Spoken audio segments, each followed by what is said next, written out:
Matod pa sa atong Ginoong Hesukristo nga kining gingharian sa Dios nga kanunay natong gihangyo panahon nga mangadsi tas amahan namo nga moingon ta mo abot kanamo ang imong sumpay na thy kingdom come mo na atong kanunay isulti. Pero wa ta kayo kasabot og unsay paagi nga ang gingharian sa Dios moabot nato. Inigabot ang gingharian sa Dios atong kinabuhi unsa may mahitabo, himuon ta niyang santos, himuon ta niyang balaan. Gilingay mong tupad. Na gusto kang masantos. Sige, ina. Kay kasagaran ra ba nato magsigig ingon mo abot ka namo ang imong gingharian pero dili gustong masantos. Moingon pagyud gani ng uban, ay lisod kay pag santos pa dira. Lisod kayo pag binuotan. Ana. Aw sige, pagyawa-yawa diha. Di man ka gusto masantos, ang opposite ana ang pagkayawa man. Muna gitudloan ta ni Hesus unsaon paglihok sa gahom sa Ginoo aron ang gingharian nga atong gipangandoy nga naa ang kalinaw, kalipay ug kabalaan nga dili mohunong kanang gitawag nato lasting peace, lasting happiness, lasting holiness mahitabo sa atong kinabuhi. Matod pa ni Hesus, huna-huna agid ninyo ang liso sa mas lisos mustasa. Huna-huna sa ninyo ang igpapatubo sa kanang masahon nga harina. Unsa man na sila daghan, dako o jutay unya gamay. Jutay o gamay, mao ginay sugod. Gamay kay ang liso, jutay kayo ang igpapatubo. Pero kung ang liso nga gamay imong itanom sa yuta, ang gamay ng ipapatubo imong isagol sa imong masahon nga harina, makakita jud kag epekto. In short, ayaw pangitag dagkong butang kung dili atiman na ang gagmayng butang. Gagmayng butang. Sama anang kilay, gamay kayo, atiman na, dili kay laruton lag ditso. Kanang cells in the body ayaw patya pinaagi sa mga bisyo. Kanang imong reproductive cells, egg cell, sperm cell, i-appreciate. Ayaw ipapilit las kondom, patyon lang sa mga pills, kay wa na gini mo na-appreciate nga gamay ra jud kay na pila ra gud ng egg cell, pila ra gud ng sperm cell, microscopic ang iyang size. Pero tanawa ka ng imong tupad is made of one egg cell and one sperm cell. Gilingay mong tupad, inagikan ra ka sa sperm cell o egg cell. Ina ba? Di na hapit makita, microscopic na. Og imo nang tanawon sa imong mata, di ka kakita by your naked eyes. Pero look what happened na anas imong tupad. Oh, di ba? Awa mo malipay. Maunay trabaho sa kingdom of God. Nya unsa man say gusto ni Kristo na mo'y hisgutan sa atong unang pagbasa. Unsa tay hisgutan sa unang pagbasa? Mga asawa, tahura, sunda inyong bana. Kay kana gikan sad na sa sperm cell o egg cell.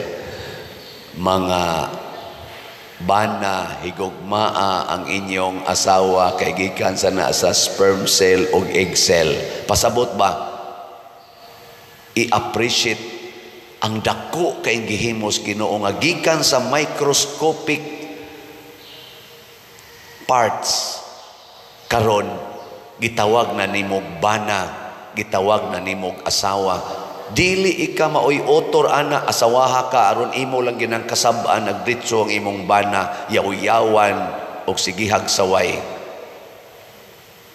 Dako kaing porsyon anang imong bana nga dili imo, ikaw sang banaha ka, yanohon lang na nimog singhag, yanohon lang na nimog ilad-ilad ang imong asawa. Dako kaing porsyon anang tawhana nga dili imo i-appreciate na. Niya unsa may gamiton sa pag-appreciate nga mo'y patubuon sa bana o sa asawa, ang gugma. Mausad may atong patubuon sa matag usa, ang gugma.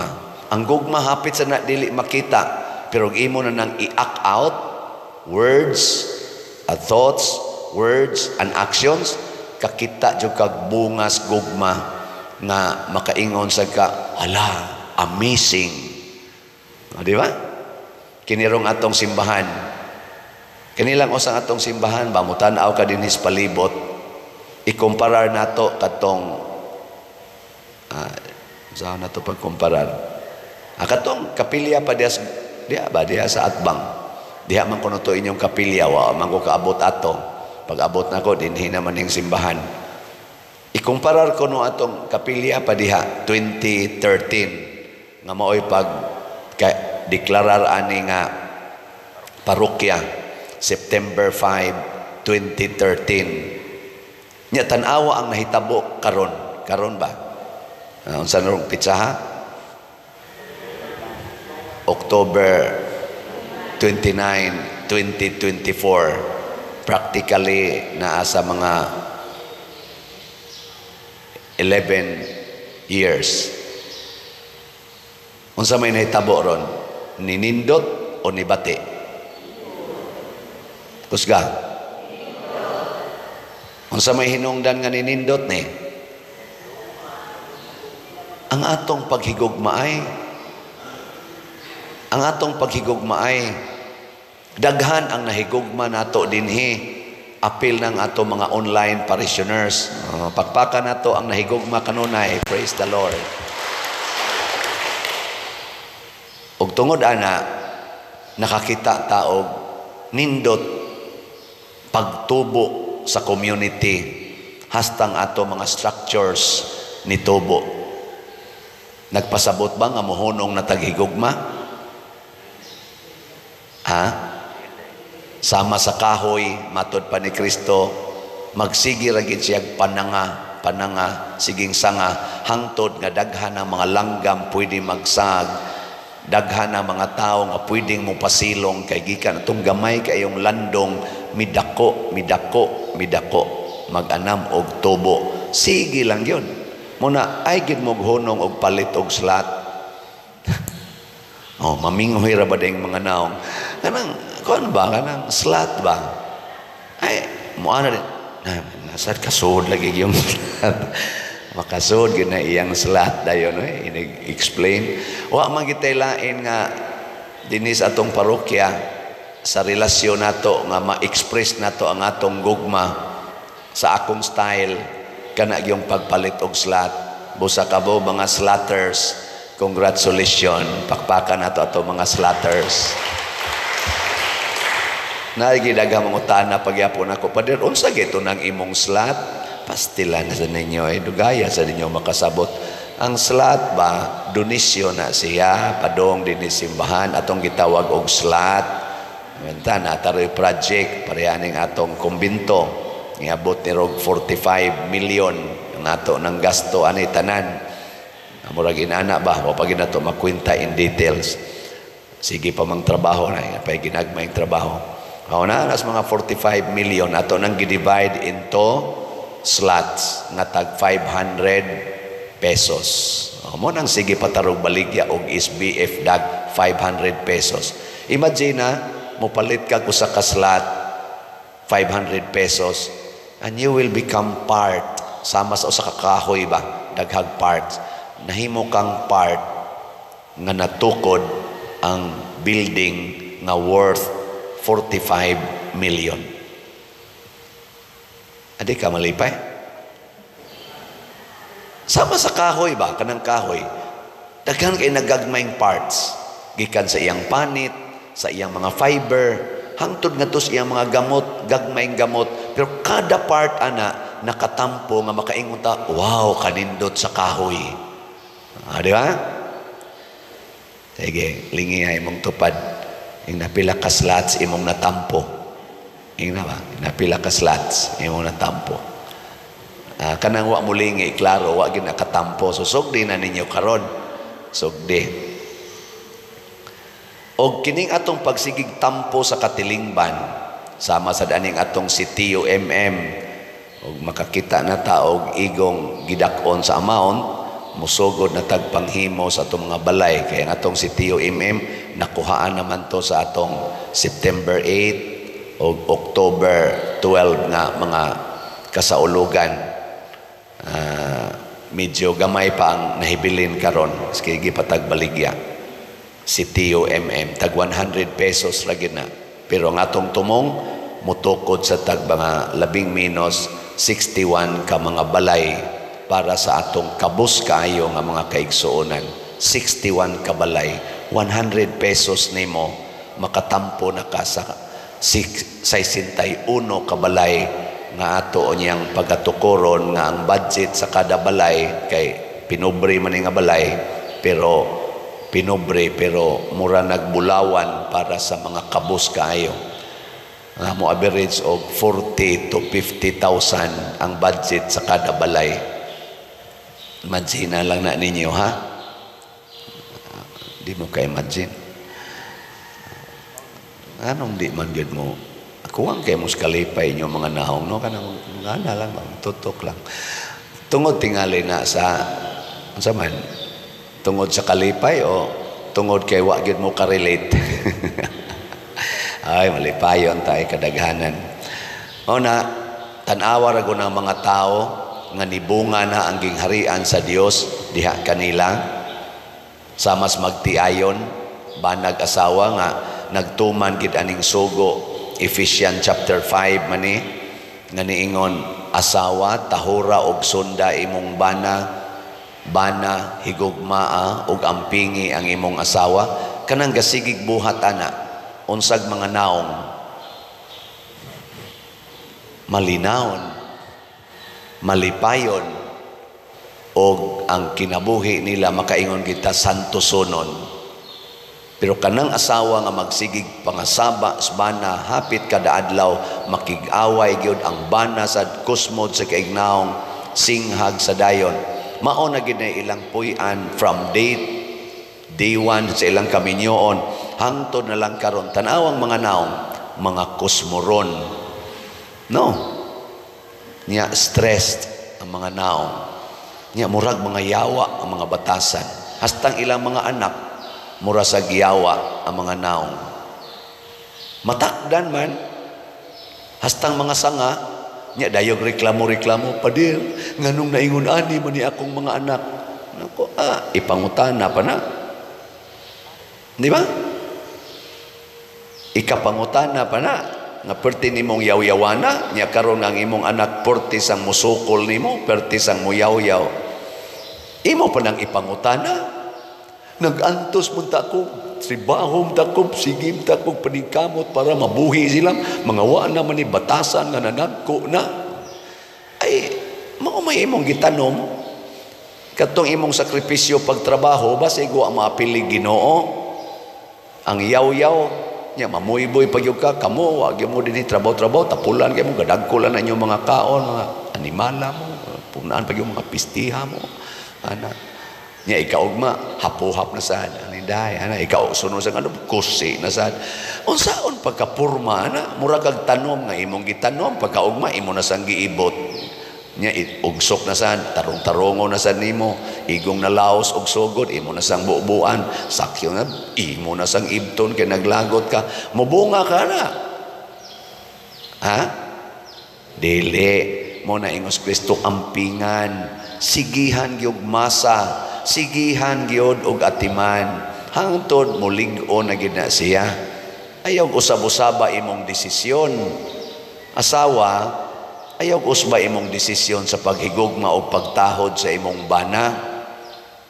Permanente ha. Aron mo tubo.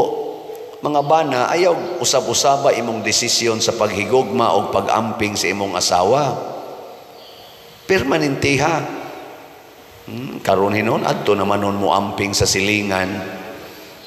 Adto pa mo amping sa mga hayop ka na mga pets. May kay mo hapuhap sa iro, tila-tilaan, pangdila sa iro. Yan, nakatila ka sa imo. Lain na sa paminaw. Nakahapyod-hapyod pa ka sa naong sa imong asawa o sa imong bana niya. Nagkiskis ka na niya. Oh, atos iro, hey, papi, kiskis pa. Tila-tila sang iro.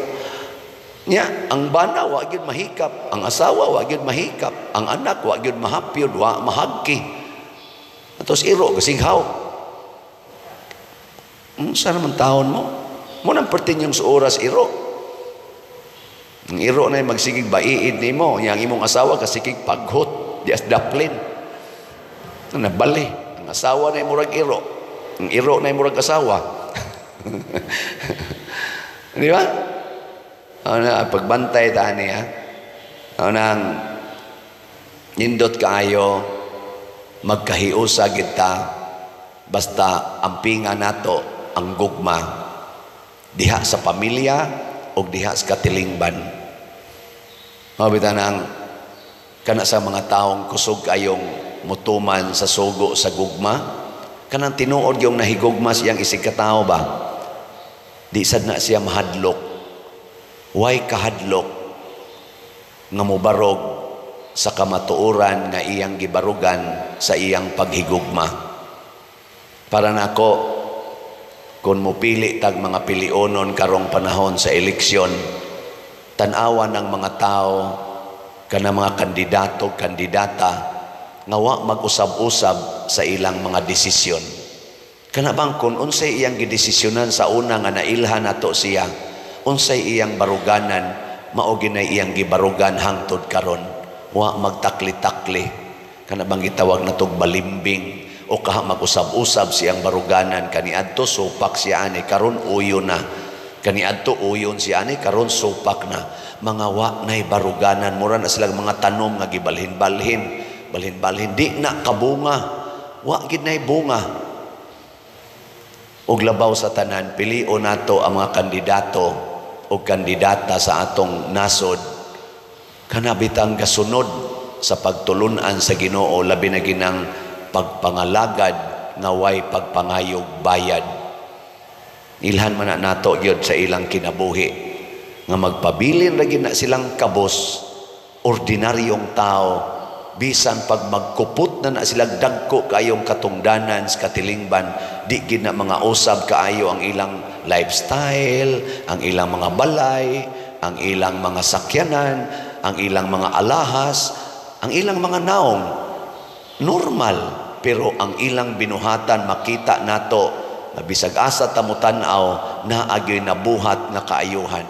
Pero kana ganing mga opisyal nato sa katilingban nga iniglingkod palang pila palang katuig tuana porti nang nindotag mga balay, nindot kay mga sakyanan, nag sinaw-sinaw, nagmaayo, pero ang katilingban nagkaga. Ang ilang giaragaran nga katilingban, wa lang gyapoy kausaban, nag-anam na og kagusbat, ato na nang hunongon pagpili, ha? Kay wa nay gugma, dili na kapatubo. Karon tan-aw niyo sa atong nasod, unsa man, nag-anam og kanindot o nag-anam og kaguba. Kita man gini as ubos, kita man gini adinis ubos, atong tan-awon. Nag-anambag ka-relax ang atong financial stability o nag-anam tag-karatol kay minus na kayong atong financial capacity. Nag-anambag ka-relax, ka-stable ang atong peace and order sa atong katilingban.